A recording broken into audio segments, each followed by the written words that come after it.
আসসালামু আলাইকুম ওরহমতুল্লাহি বারাকাতুহু। আত্মীয় স্বজন বা নিকট আত্মীয় বা এলাকার পার্শ্ববর্তী মানুষ যদি আপনার উপর জাদু টোনা অথবা কুফুরি কাজ করে, তখন তার বিষয়ে আপনি কি করবেন? দেখেন, তাবিজ করা, জাদু টোনা করা এগুলো ইসলামের সম্পূর্ণ হারাম। তাবিজ দেওয়া, জাদু টোনা, একজনের মাথার চুল চিরে তাবিজের মধ্যে দেওয়া, অনেক বিভিন্ন কুফরি অনেকগুলা কাজ আছে। এগুলা কাজ যদি কোনো আত্মীয় স্বজন, কোনো প্রতিবেশীর জন্য করে অথবা কোনো নিকট আত্মীয়ের জন্য করে, তাহলে আপনি যদি সন্দেহ করেন, সন্দেহ করা যাবে না। যদি আপনি সম্পূর্ণরূপে হাতে নাতে ধরতে পারেন, তাহলে আপনি ওই আত্মীয় থেকে অথবা ওই বন্ধু বান্ধব থেকে আপনি সরে দাঁড়াবেন, তাকে অ্যাভয়েড করবেন। মানে তার সাথে চলাফেরা, উঠা বসা, তার সাথে মানে আত্মীয়তা ছিন্ন করে ফেলবেন। কেননা উনি আপনার ক্ষতি চাচ্ছে, সেজন্য আপনি ওনার সাথে তো বন্ধুত্ব করতে পারেন না। ইসলাম এটা বলে নাই। কেননা যে ব্যক্তি আপনার ভালো দেখতে পারতেছে না, আপনার সাথে মানে কুফরি কাজ, মানে আল্লাহ তাআলার সাথে কুফরি কাজ করতেছে, আপনাকে বিভিন্ন মুসিবতে ফেলার জন্য অনেক চেষ্টা করতেছে, সেজন্য তাকে অ্যাভয়েড করে চলবেন। যে ব্যক্তি আপনার ক্ষতি চায়, তার থেকে আপনি দূরে সরে থাকবেন।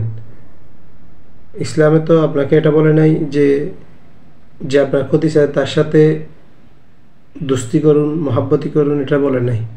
আপনাকে যখন ওনার ভালো লাগতেছে না, তাহলে আপনি নিজে নিজে সরে দাঁড়াবেন, এটাই শেষ। আর যারা এই কুফরি কাজ করে, তারা তো অবশ্যই তাদের ইমান সংকীর্ণতা আছে। আর তাদের কুফরি কাজ তো কুফরি কাজ, আল্লাহ তাআলার সাথে শিরিক করা, এগুলো কোনোভাবে উচিত না। আর যদি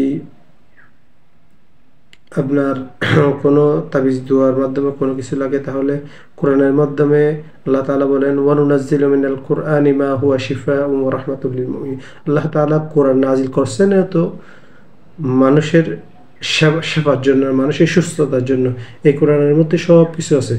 আপনি কুল আউযু বিরাব্বিল ফালাক বলেন, সূরা ফালাক, সূরা নাস পড়েন, আপনার সাথে মানে বিভিন্ন ধরনের জিন জাতি অথবা মানুষরূপী যারা শয়তান আছে, তাদের থেকে আল্লাহ তাআলা অবশ্যই আপনাকে হেফাজতে রাখবে। সেজন্য কুল আউযু বিরাব্বিন নাস, কুল আউযু বিরাব্বিল ফালাক, দুরূদ শেফা, তারপরে বিভিন্ন কোরআনের আয়াত, এগুলো পরে আপনি ঝাড়ফুঁক করবেন। এটাই তো চিকিৎসার নিয়ম। আর আপনি যদি তাবিজ ঝুলান, এখানে তাবিজ ঝুলানোর মধ্যে যদি কোরআনের আয়াত থাকে, তারপর বিভিন্ন মানে অনেক সময় এরকম এরকম তাবিজ যেখানে কুফরি শব্দ, আল্লাহ তাআলার নাম শুদ্ধ নয়, আল্লাহ রসুলের নাম নাই, সেখানে এমনি তাবিজ লিখে দিয়েছে কুফরি। অনেক মানে অনেক বুদ্ধ বলে যারা মানে তাবিজ দিয়ে, এগুলো আসলেই আল্লাহ তাআলার সাথে শিরিক করে। এগুলা করা হারাম, সম্পূর্ণরূপে হারাম। আল্লাহ তাআলা আমাদের সবাইকে এরকম কুফরি কাজ থেকে বাঁচার তৌফিক দান করুন।